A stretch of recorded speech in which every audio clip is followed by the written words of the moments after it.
Hello,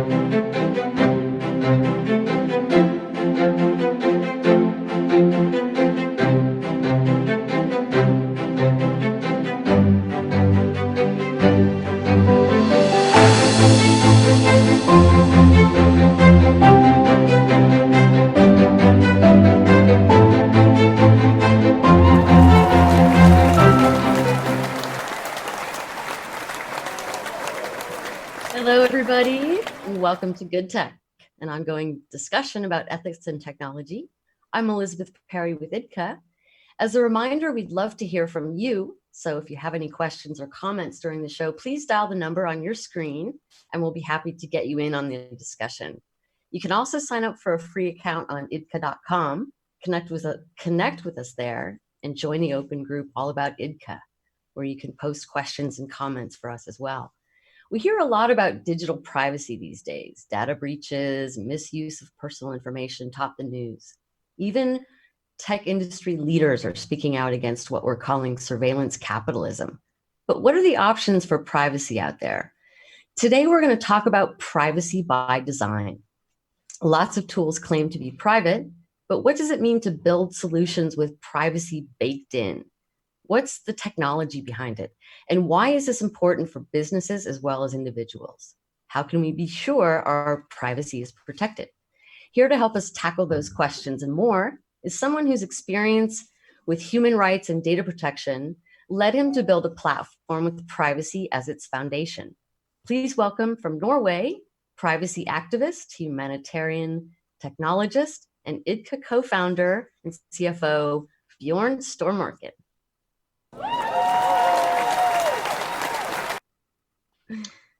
Hello, thank you. Thank you for having me on the show, Elizabeth. Well, Bjørn, it's great to see you. Thanks for coming on the show. First, a little background. We've got a lot to talk about today because you've got quite the background. Let's start with human rights. What has been your involvement with human rights and how did it lead you to today? Yeah, so I actually started volunteering for Amnesty International back in 1977, 78. And I have a very varied background then. I spent my sort of both hobby or off time and professional life in human rights until I was like 34 years old.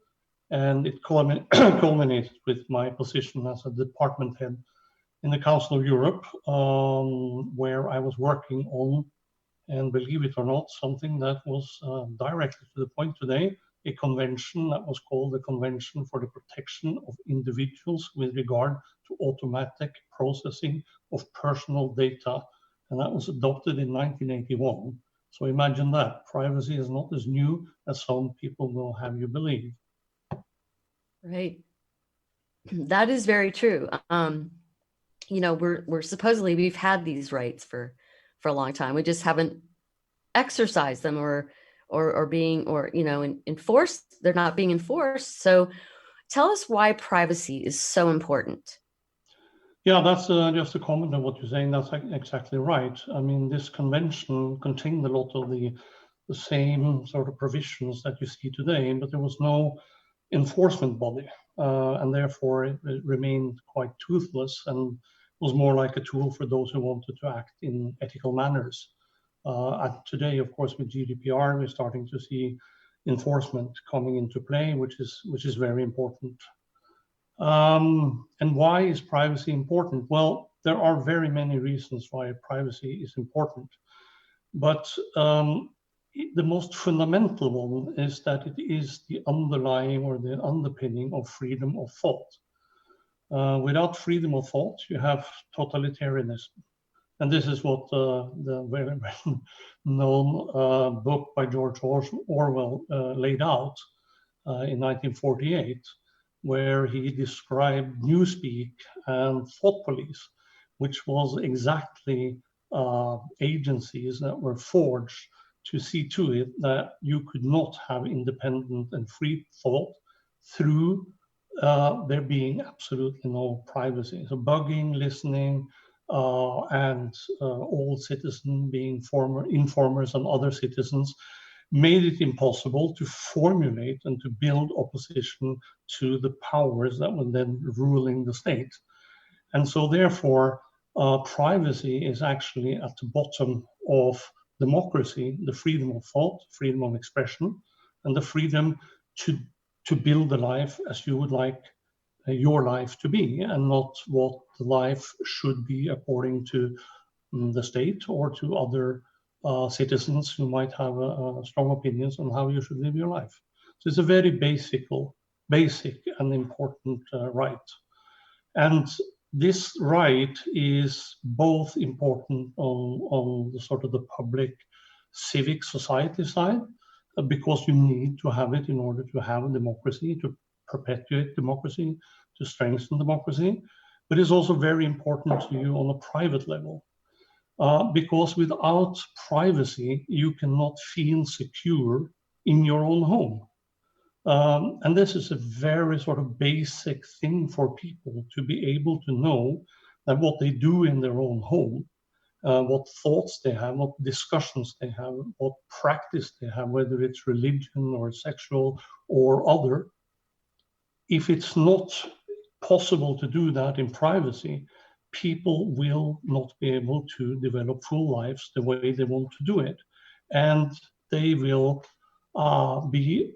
feel insecure. And so therefore, it's very important both in public civic life, and it's very important to the welfare and the well-being, I would say, of private people. So what is the lack of digital privacy doing to threaten democracy? You've talked about this before off the show. What is it has a very strong effect, and of course it's on different levels. But the fact that nothing is forgotten and that everything you say and do is used in different ways and manners can have a lot of implications. But to be very concrete, to give sort of meat to it, I'd like to take the example that happened a very short time ago in Europe.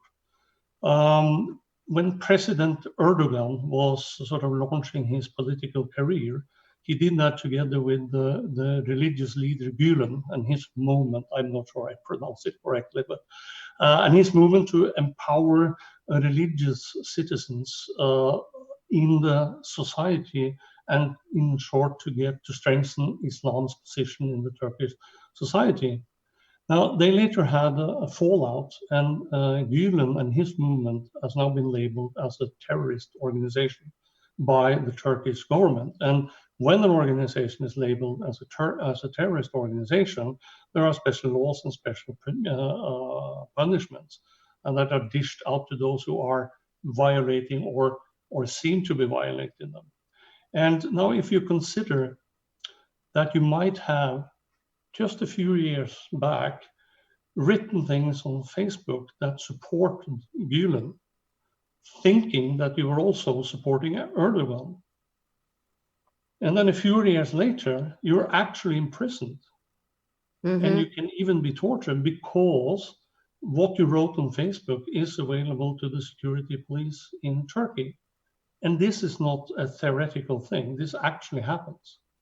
And so he has imprisoned thousands of teachers, professionals all over, and he uses social media very actively in order to implement this very oppressive regime. And you have the same things happening in many countries, both in elections. You cannot say for sure, but there are very many theories that the current president in Philippines would never have been president there if it wasn't for the use of Facebook. The continued strength of the Hungarian president is also, to a large extent, linked to the fact that he is very active using Facebook. And you can go from country to country. There are many examples where there have been, I would say, credible interference with the election process. And it's a complicated matter, but we can see that if you write something today about, let us say, uncontentious issue, that might come back to you at a later stage. If you look at, for example, Poland, which have had free abortion for a long time, now support of free abortion can be actually quite risky for you, because there are religious groups which are willing to go to a very long extent to oppose those opinions. I mean, you've had in the US, for example, the attacks on abortion clinics, which have brought about, personal harm, etc. So this means that people are not doesn't feel free anymore to express their meaning, to express what is their political opinion, or the opinion on any particular issue which affect their society. And therefore it has a very strong cooling effect, by and large, in addition to the fact that it's used to spread propaganda, to nudge people, as it's called, to make them vote in certain ways, etc. So I think there is, without doubt, very strong case to be made for the fact that social media is used to influence democratic elections. Yeah, I mean, we saw the Cambridge Analytica scandal. That's right. The Great Hack outlines the documentary, The Great Hack, outlines that very well. Let's talk about business a little bit. Why is privacy so important for business? I mean, you would think, yeah, duh, I need to keep my information confidential, but it's more than that, right? Privacy important for business. Yeah, well, as you say, there can be different aspects related to business. I mean, first and foremost, businesses, they would like to keep their information secret simply for competitive reasons. It's very seldom good for companies that their internal plans, their future moves, etc., get known to the public, and that's the obvious case. But also, it is a fact today that the division between your work and your private life is getting sort of very blurred, and people take work home. They use their emails for non-work purposes, and you can get leaks from from your company. And with the multinationalism, which is today, one worker is sitting in USA writing something that can be dangerous for a person in China to receive, simply to receive that email. So protection of people who work in the organization is also important. And maybe a little bit more fringe, but still we have seen examples, which at least they are, I would call them persistent rumors, that information has been gathered by intelligence agencies from social media and email, and given to companies in order to improve their bargaining position with foreign companies. There's been rumors about that by several states. So there's a number of reasons why you should do it. But then, in addition to that, I think it's also a question of setting an example. I think it is very important that companies is teaching their employees and showing the world that they are ethical and that they take privacy very, very seriously. And privacy is internal in the company, but it's also external. And there is very few companies that do not handle information from people outside of the company. And if you want to have a culture that protect culture for your clients, you have to protect privacy also for your employees. So I think you cannot have two different cultures. And for that reason, you need to embed privacy also in your company. Right. Yeah, I mean, that makes sense. And we're going to get into the tools that are available that will help you do that. Isn't it true that lots of companies are claiming that they're private, like platforms for communication, for example, that they make promises they can't keep? Yeah, I think that is sadly and generally absolutely true. And there are at least 3 levels to this, I think. The first one is that, very many companies are actually unaware of the fact that they're not keeping these promises. And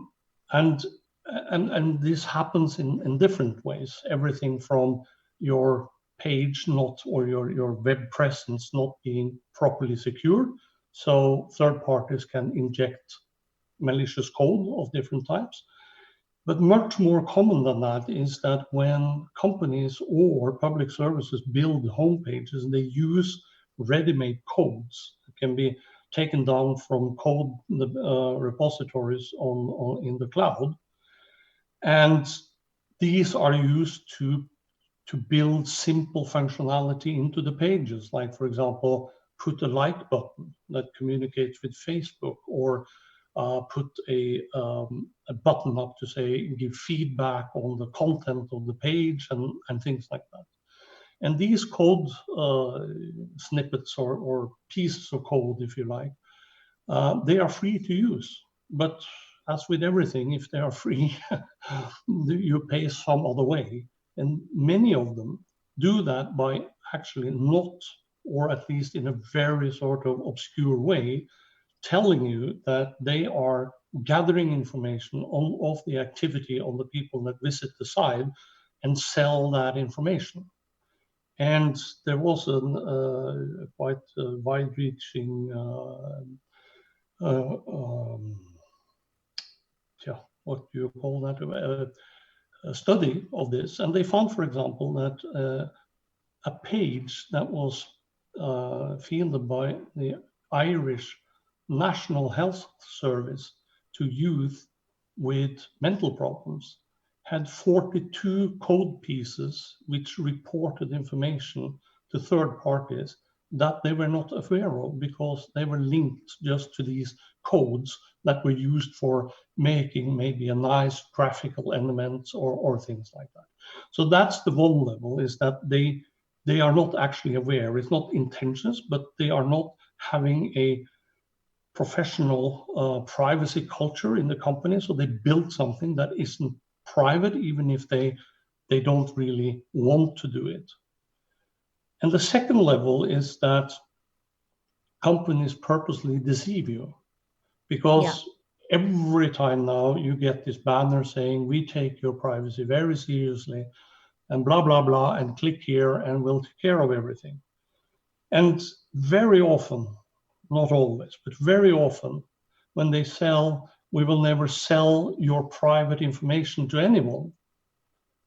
We have the case of Bill Clinton's ma'am, I never had sexual relationship with that woman, because it's a matter of definition, right? So we're going to go back there, Bjorn. No, but they say that what they mean by your private information is the information that you give these people. So that would be your name, your gender, your address, your age, and things like that. That very many of these sites want you to give them. And that's your information, and they won't sell it. And they won't sell it simply because it's of no value to them. That's not the information which is sensitive. Well, it's sensitive, but it's not the information that they can sell for high money. So what they actually do is they get information from what you upload. They get information from which links you press, what network you are in, which people you know, how long you read certain articles, what kind of articles these that you read, etc. And all of that is fed into big data algorithms, sometimes referred to as artificial intelligence, as these algorithms get more and more smart. And then they produce derived data or metadata. And that is the important and the real sensitive data. Because it might be sensitive that somebody knows who you are in terms of your name and your address. But when you get to this derived data, they know from what you do on the internet what sexual leaning you have. They know your political preference. They can know your preference on topics like guns and weapons or abortion or whatever else. And this is the real sensitive information. And then they say, this is not your information. This is our information. And that information we are free to sell. And people do not understand this. And so it's a matter of a definition of what is your personal private information. And so that's the second level, which I think is going on really a lot. And we can refer to Mark Zuckerberg's testimony in the Congress, where he said, "No, we don't sell any information. We don't sell your private information. And yes, you can delete your information. You can delete your account. Yes, but you can never delete the metadata. Never. It stays forever. It's their data, and they will continue to use it even if you have deleted your Facebook account." And the last and the third layer is that insofar as they say that we will share and sell your data, it will only be to our business partners or distributors or some form of concept of partner. And then if you say, okay, that sounds fine, you deal with Samsung or with Facebook or whatever, it's a serious company. But if you look into it, most of these companies, if not all of them, they will at most list an example list of these companies, for example, some subsidiaries. But in reality, these partners are very many, and you don't know who they are. Very most often, there is not even an example of what these partners are. And also, it's free for them to change it at any time.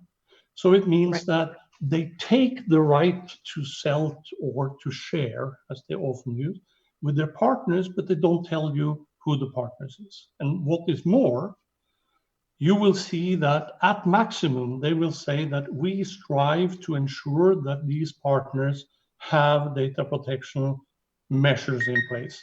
And another place, in another legal document, which is not in the privacy policy, they will say that we take no responsibility whatsoever for what partners is doing with information that they get from us. And so that's the third level. And that means that in reality, you have no control over your data. Right. I mean, you talk about the fine print, and if you read the fine print, it does say that, it does kind of say that they're part owners of your data. They don't come out and say that, but they do, right? I mean, I guess my next, but go ahead. No. So to a varying degree, they do that. I mean, some of the services, they will state that if you upload it, we have the right to use that data, usually in combination with an undertaking that they will anonymize the data. But so some do that, but most of them talk about sharing or selling your data, which infers that they have a sort of an intellectual property right in terms of being able to share it. But some go even further. I mean, for a long time, if you uploaded to one of the most common picture repositories, they took the right to use your, for example, pretty face in an ad, and you couldn't do anything about it. But that has now gone by and large because of all this pressure for privacy. But it's correct, as you say, some also openly state that you share the rights to the information that you're uploading with the service. Yeah. I mean, but do I have to go through the entire privacy policy to know that I'm safe or private, or? Yeah.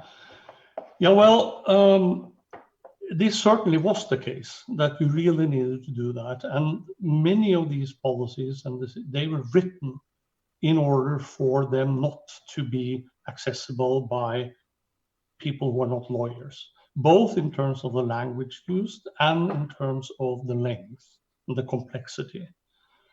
And in Norway, the consumer authorities, they arranged a reading whereby known Norwegians and politicians and everybody, they were given these policies of I think it was the 4 biggest social media, and they kept reading them for 4 days, right? In order to show that this is not really something that you can expect that anyone will do. So the GDPR, they have stated that you cannot do that anymore. You have to provide at least a summary at the beginning, which is pinpointing all the important and most pertinent rights and also the duties that you have.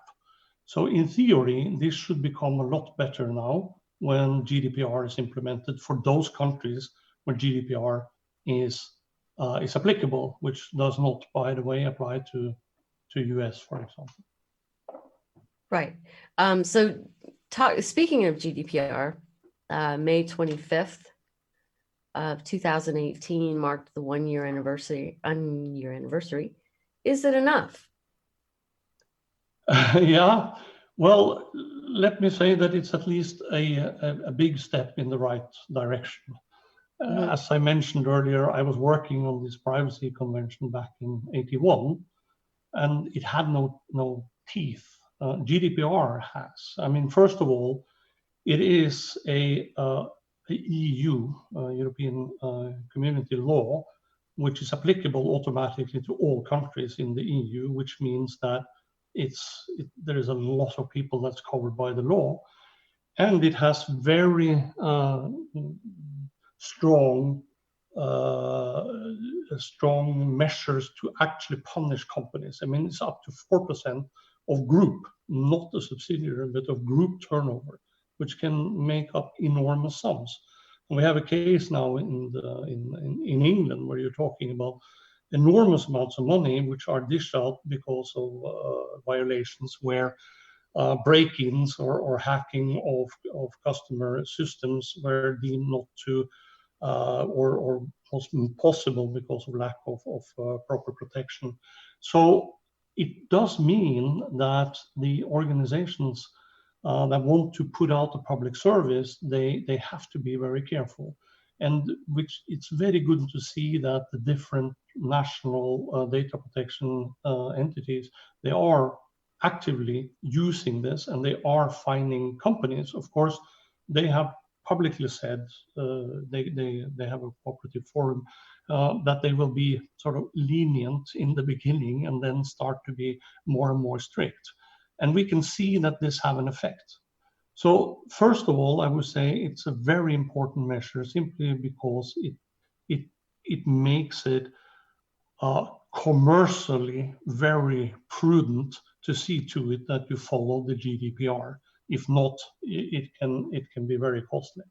However, GDPR does not provide all the protection that you need.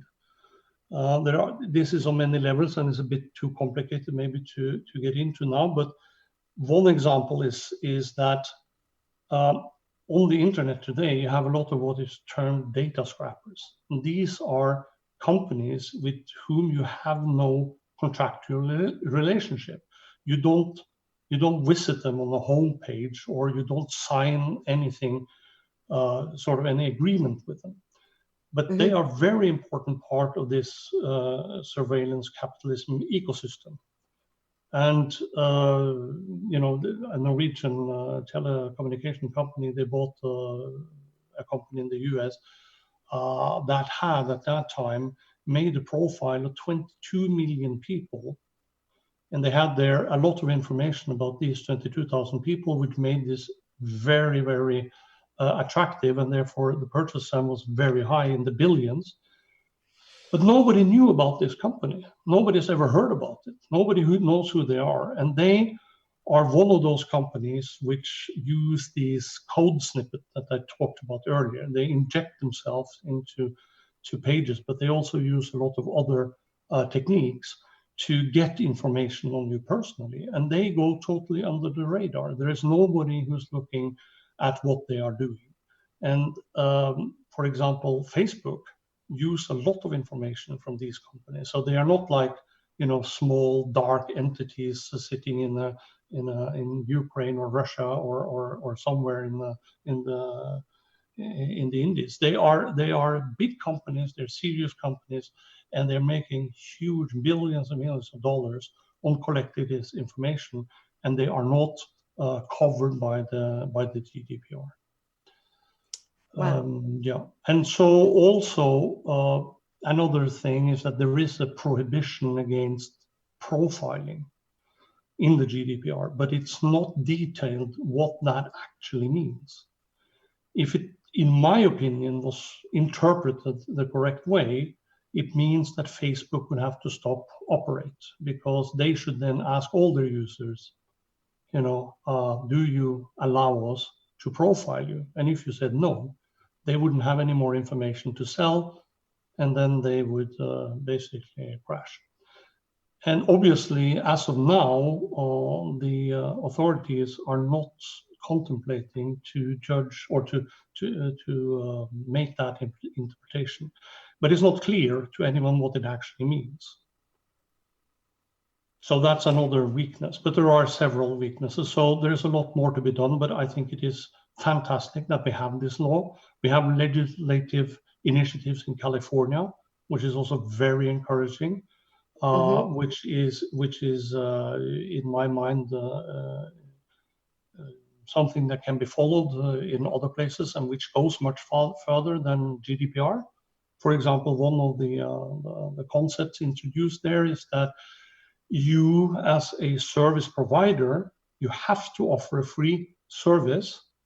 You have to offer a paid service so that you can choose profiling and giving away all your information, or to get the same service for a reasonable amount of money.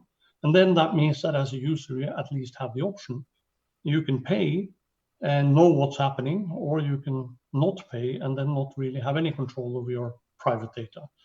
And there's a lot of good thinking going on in California. I would say that as general, in general, the US has not been sort of on the forefront of privacy and individual rights since when I was very young, and you had the American Civil Rights and Liberty Union. That was one of my heroes. But in California now you see an awakening of a giant. So we have lots of hope on that. Yeah, and I think a lot of countries and are following suit. So it is encouraging, and definitely I like to see that. But let's, I want to get into the tools that are out there, and I want to get into Idka. Why Idka? Yeah, so I would say that, maybe to your surprise, but I would say the first and foremost because it is a very effective tool. It is a simply easy to use. It requires basically nothing of you to start to use it. You don't need the support of any IT company. You just visit a page on the internet and you create an account for yourself. If you have a football team, or you are a company, or you're a small business, you can create an organizational account and get all the benefits that organizations get. And then the usage is very much sort of modeled on the tools that you already know, like on Facebook when it comes to posting and the wall, with Snapchat if you talk about chatting. But all of that is, of course, with privacy. So I think that the important thing to say is that you should choose a good tool, but it should be private. And there, Idka is the right tool. Right. And what makes it different? What was missing from the current tools out there? Yeah, right. So I mean, there's a lot of reasons why Idka is different, in the terms that most of the other ones, and I think that's the most important thing, most of the other services out there are more or less single purpose. So it's like you go where to chat, like Snapchat or Telegram or Signal or whatever, or you go to Dropbox to handle your files. Whereas Idka is a platform. So with Idka, you get all of it integrated. And because Idka is a whole platform, you get a lot of benefits in terms of being able to do all your work in one place and not jumping from one place to the other. Right. If you look at, for example, Slack, Slack is a fantastic tool, but it is by and large messaging and chatting tool still. It doesn't handle files properly. Idka handles files in a fantastic manner. You get file or what you can call cloud storage integrated into the service as a natural thing. So when you create an account on Idka, you automatically have a cloud-based storage. And this storage is based on the same functionality that you have on your Explorer or your Finder on your desktop. It's drag and drop, it's folders, you can move files around just the same way as you do on your computer. But what is even more is that if you have a contact or a friend, you automatically get the shared storage with that friend. You don't need to do anything, it's just there. And you can immediately start to drop and drag files into a shared storage with your contacts or your friends. And then if you go to groups, groups is a very powerful feature which let you work on projects or events or things like that.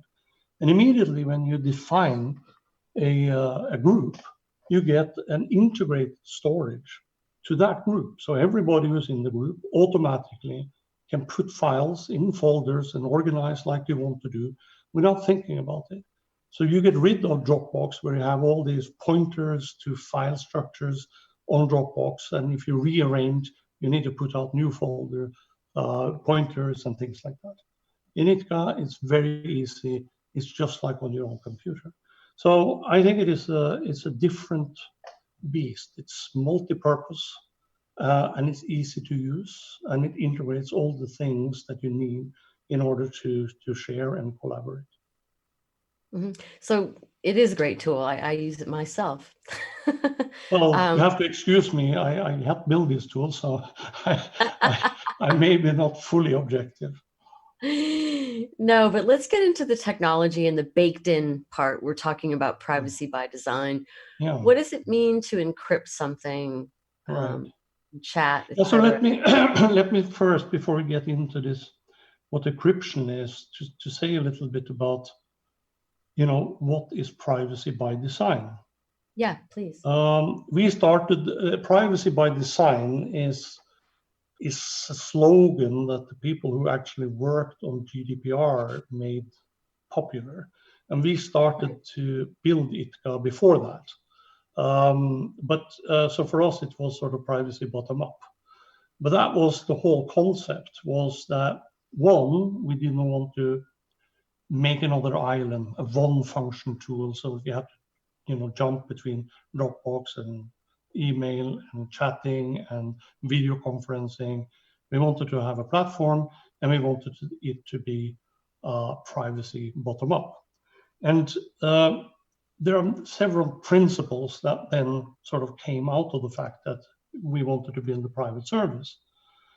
So in order for you to be private and stay private, access to Idka cannot be purchased by anyone. Not like on Facebook, that if you want to drive a message to somebody on Facebook, you have advanced tools that let you sort of drill down to a very small population and buy access to them so you can push messages to them. That is not possible. It's not possible, and it shouldn't be possible, to inject content by third parties. There cannot be any groomed news or fake news or whatever injected into your feed, whether it's on your chats or it's on your wall or whatever. All of that had to stay out, because otherwise you are not private anymore. And then, of course, the thing that we talked about earlier, that everything you upload, everything you write, everything you share is yours, and that we as a company, we shall have no right to the intellectual property right to what you upload, and not use it for anything. And that was very, very important, and set us apart from all the other services at the time. Although some other services have come up now which have the same principle, but everyone at that time had that. Then it's that we cannot track anyone, we cannot track you, we cannot see what you're doing, what buttons you're pressing, what you are sharing, who you are linking up with, or anything like that. All of that had to be absolutely private. And it also meant, which is of course not a commercially very good position, you cannot do what other services are doing, which is called pre-population. And by that is meant that if you, for example, start to use one of the social services today, they will immediately go and take your address book on your phone or in your Outlook address book, and they will look through all the people there and see whether anyone else on this service is on the service. And then they will say, oh, please, you should contact this person. Or they go further, they start to make a profile of you, and then they find other people on LinkedIn, let's say, to say, well, this person might be of interest to you, and start to push that on you. And our principles forbids us to do that, but it's not great in terms of spreading Idka, because pre-population is very effective in terms of building networks. Right. And then sharing cannot be default. In many other services, if you are not restricting sharing, sharing is wide. In Idka, it's the opposite. If you type something into a post and click publish, only you can see it. And this goes everywhere. You have to make a conscious action in order to share, to avoid so the default sharing. is privacy. Sorry. So the default is privacy. And that goes for everything, of course. Mm-hmm. And the next very important thing that many people don't think about is what we call context, that information needs to stay in context. Let's say, for example, that you post something to me and about somebody that we work with, and I say, something not very flattering about the person in the comment that you make on the post. In most other systems, the person who posted such a post could go and widen the distribution of that post. But in Idka, you can't do that if it's a private post. Right. So when I answer you, make a comment, I know that only you will ever be able to see it. Or if there were one or two more people that you share the profile, and this is called private posts.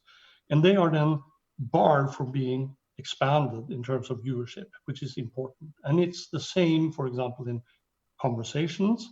If you have a conversation with 3 or 4 people, which is what we call a multi-party chat, later on you might want to include somebody in that chat, and you can do that, but that person will never be allowed to see anything which is before in the conversation, and everyone will be informed that the person has now entered the chat. And so there's many levels that we see to it that the information that you share stays in context. It's a very important notion.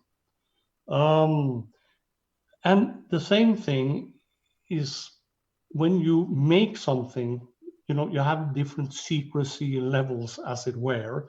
For example, you can have an open chat, which is not end-to-end encrypted, and you can make it end-to-end encrypted, which makes it very private, but you cannot take an end-to-end encrypted and unencrypt it, for example. And if you make a group can be open, so that people who search for the content description of the group can join it. But you can also make it a closed group, which means that the person has to ask and get permission from the moderator of the group. But you cannot take a closed group and make it open. But we also have what is called hidden groups, where you cannot search for the group, and that is invitation only. And if you have a hidden group, you can never make that group either open or closed. So you cannot make things less restricted. And that's part of also this staying in context. And then, of course, accounts on Idka shall not be exposed externally. So if you search for a person's name today, you get 50 links to go to Facebook to see that person's profile. Right. It's not one, it's like that. And then LinkedIn, and then the others, because they want to funnel people into their service. But that's a part of our privacy concept, that nobody should know that. So if you search for me, you will never find me. Well, you won't find me on Facebook either, but you will not find my account on Idka, simply because you should stay private on Idka. And then, of course, you have the right to delete, the right to take away all your information. and the right to remove your account totally, and not Right. like with other services where they put it to sleep, because you might want to revive it later, so best we keep it. But of course, Right. the reason for keeping it is commercial. Yeah, so sorry for that, but I think that's an important thing to understand about Idka, that there are not one aspect of staying private. It's not just encryption. It's also all these other things that make you safe when you use Idka, because the system is built to protect you from, accidental sharing, from being exposed, from all of this. So back to encryption. So encryption is just simply a way of scrambling messages, right? So Mm-hmm. a key is some kind of combination of letters or signs or numbers or whatever, and then you take the message and you scrambled it using that key. So in the simplest form, A becomes 1 and B becomes 2, whatever. But of course, today this is extremely much more complicated, and there are industry standards for that. And so encryption is a way of making the information unintelligible for people who are not supposed to see the information. So for Idka, when you type something on the keyboard, immediately when it leaves the keyboard, it is encrypted. And then it gets to our servers where it's stored with what we call encryption at rest. So that means that your information is encrypted from it leaves your keyboard to the storage. And then if I share it with you, it's de-encrypted because you are allowed to see this information. And that's done by the system. So that's level 1 of encryption. And we use Idka's encryption keys in order for that to be practical. But the next level of encryption is what is referred to as end-to-end encryption. And then one uses a key which is supplied by the user. And that means that you have to supply a passkey. It could be your password or something else. And then the messages are encrypted with that. The problem with that is if you lose if you use your password and you lose your password and you use our forgotten password procedure to reset and get a new password, you can never ever see that information again, because that is encrypted and for all will be encrypted with a key that we don't know and you don't know.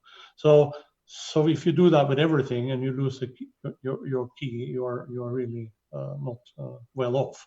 But that is, of course, an option that we have for our chats and our conversations. Right. So when can a company, I'll just get right to it.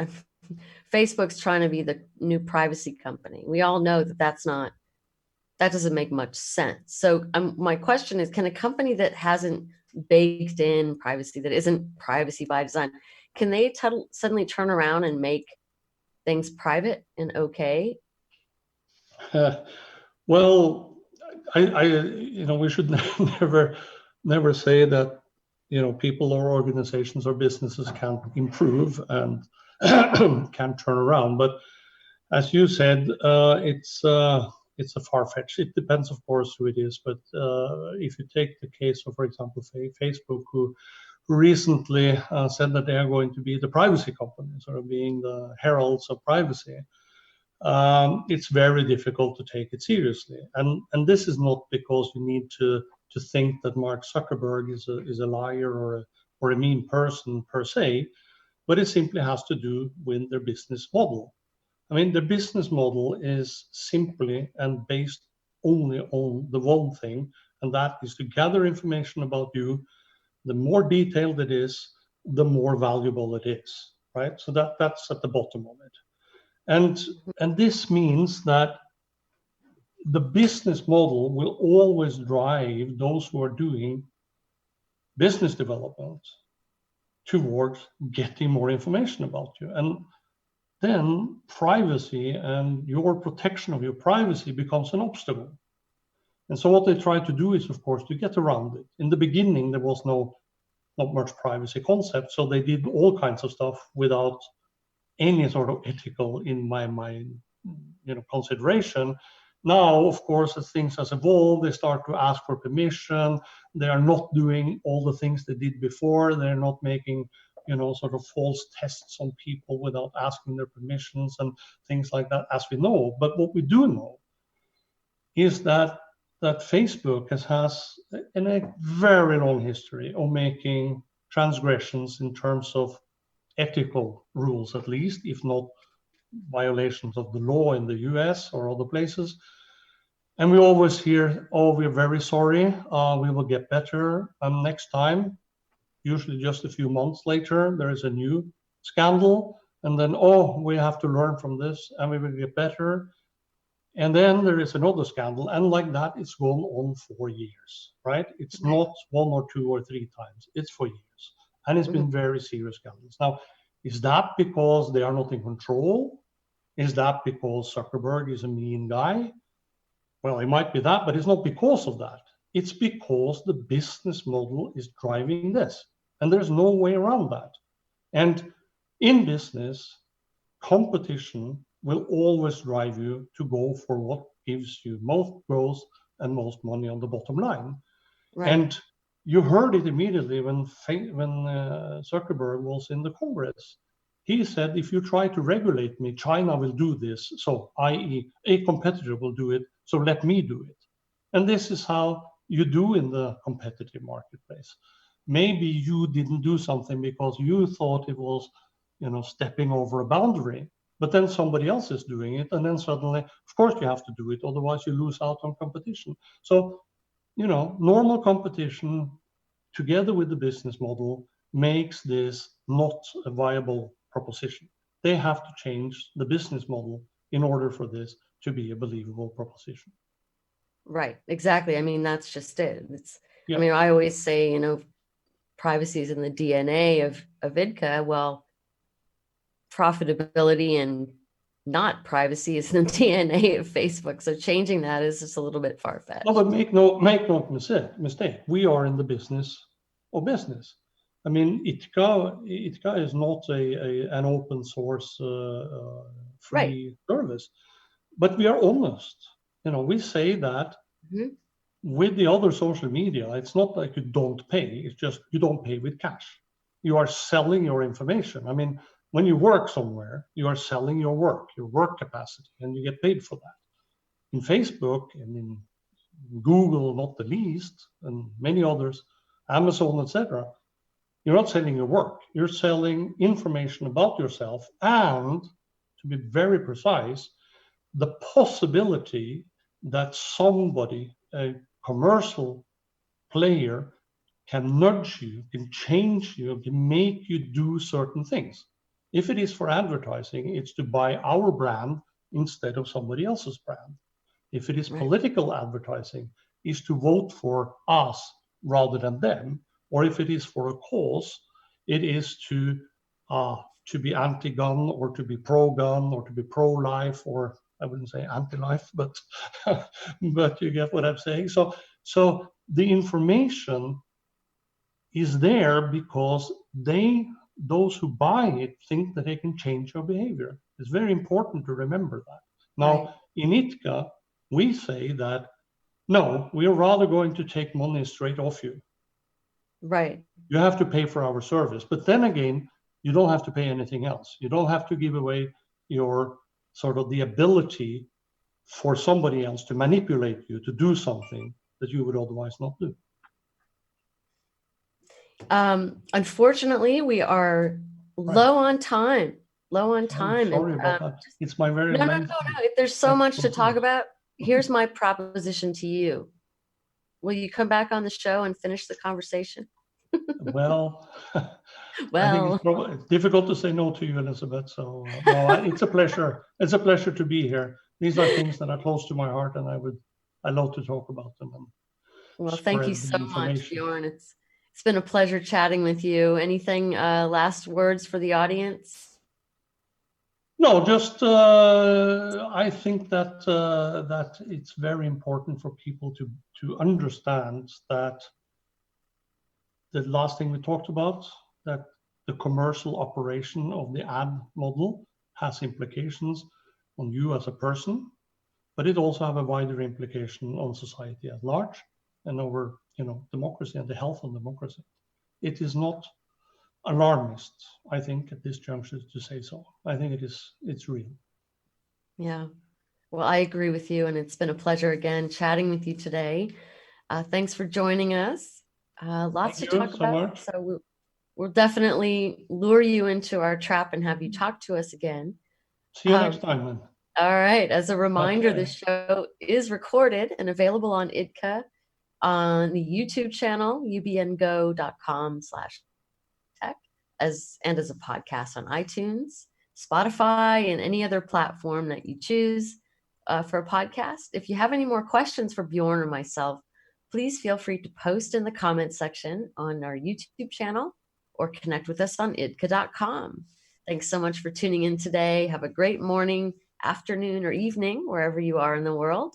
Bye for now, and see you on the next Good Tech.